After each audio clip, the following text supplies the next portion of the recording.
Hello students, today we are taking up a question from real numbers from class 10th mathematics. Today we are taking question number 1 from exercise 1.2. So let's see what is the question.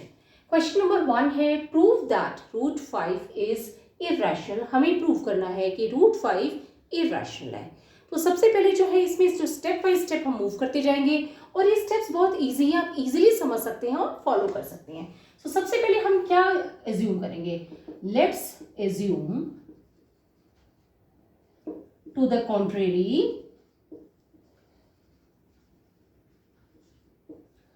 that root 5 is rational. Okay सबसे पहले हमने क्या assume किया कि जो root 5 है वो rational है. That means it can be written in the form of a upon b where a and b are integers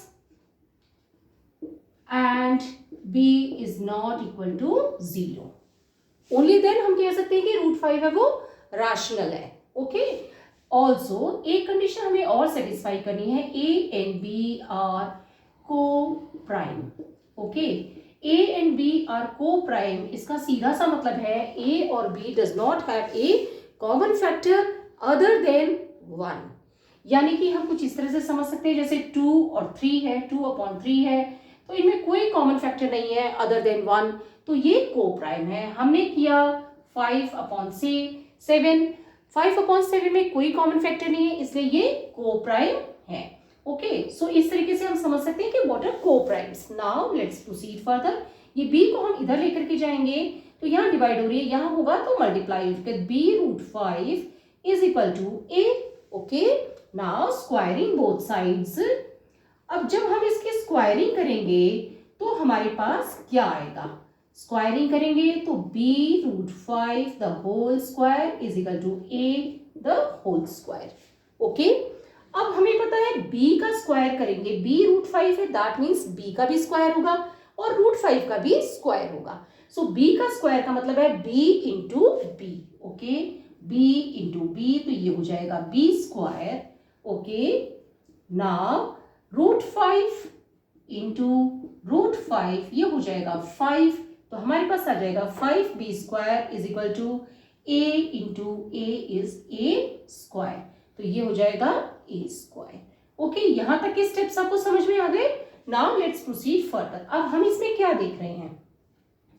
5 divides a square. Okay तो हम लिखेंगे 5 divides a square. So by apply, हम theorem apply कर रहे हैं यहाँ पे 1.2 5 divides a. Okay 5 divides a square. So by theorem 1.2 5 divides a. Simple सी बात है, अगर सपोज a को मैं लेती हूं कि a इज 10. ओके तो 5 divides 10 square that means 10 into 10. So 5 divides 10. That means तो 10/10 अगर 5 से डिवाइड हो रहे हैं तो 10 भी 5 से डिवाइड होगा. ओके इसका सीधा सा मतलब ये है. सो अब हमने देखा दैट मीन्स कि a is equal to 5c where c is a constant या इंटीगर कह सकते हैं. ओके सो अगर ये इंटीगर है तो भी ओके है. 5 is equal to a is equal to 5c. यहां तक क्लियर हो गया. नाउ यहां पे 5 डिवाइड्स a दैट मीन्स कि 5 is equal to that means a is equal to 5c. Okay अब हम क्या करेंगे, ये जो हमारी है ये इक्वेशन 1 है, हम a की वैल्यू इस इक्वेशन में पुट करेंगे. Putting value of a in equation 1.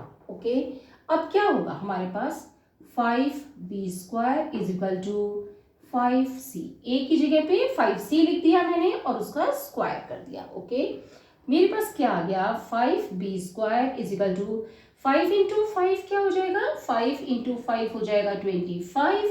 Okay और c इंटू c हो जाएगा c². ओके मेरे पास हो जाएगा 25c².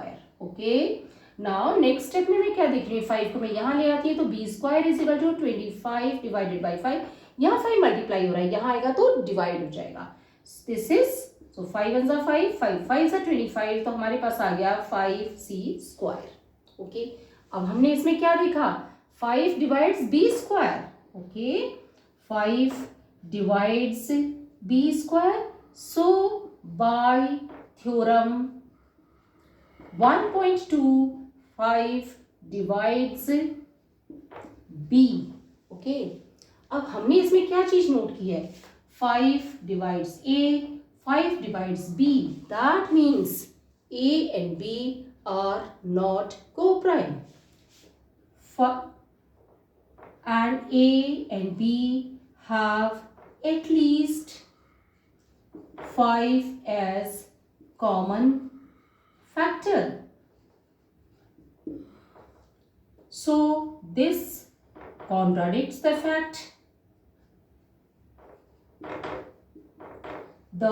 fact that A and B are co-prime.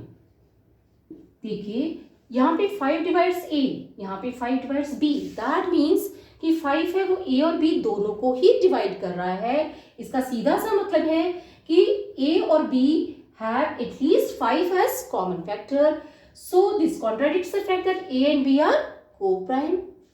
Now this contradiction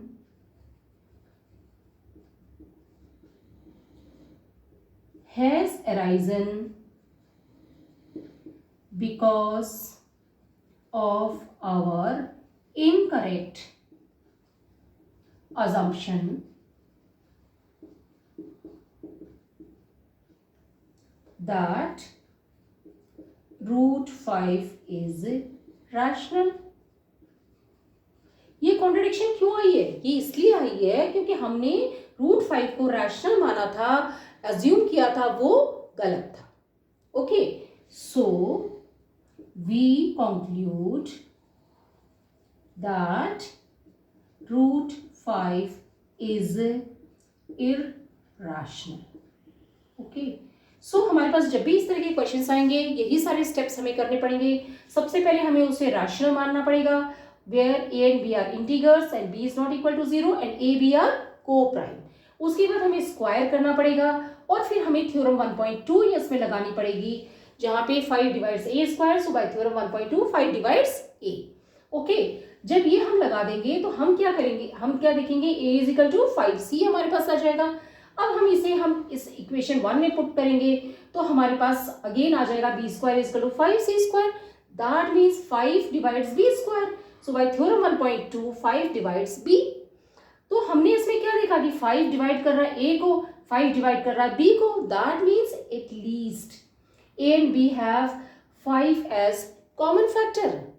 सो अब a एंड b co-prime नहीं है, this contradicts the fact that a and b are co-prime, जो कि हमने यहाँ पे लिया था। अब ये कॉन्ट्रडिक्शन क्यों अराइज हुई है, because of our incorrect assumption that root 5 is rational. Okay, और लास्ट लाइन में आ जाएगा we conclude that root 5 is irrational. So इस तरह के जितने भी क्वेश्चंस हैं हमें इन्हीं सारे स्टेप्स के साथ उन्हें कंप्लीट करना है, चाहे वो रूट 2 हो, रूट 3 हो, रूट 5 हो, रूट 7 हो, कुछ भी हो। Okay, so I hope you understood the topic. अगर कोई चीज़ नहीं समझ है तो कमेंट बॉक्स में लिख के पूछ सकते हैं। वीडियो पसंद तो लाइक करें, चैनल को सब्सक्राइब करें, अपने फ्रेंड्स के साथ शेयर करें। Thank you.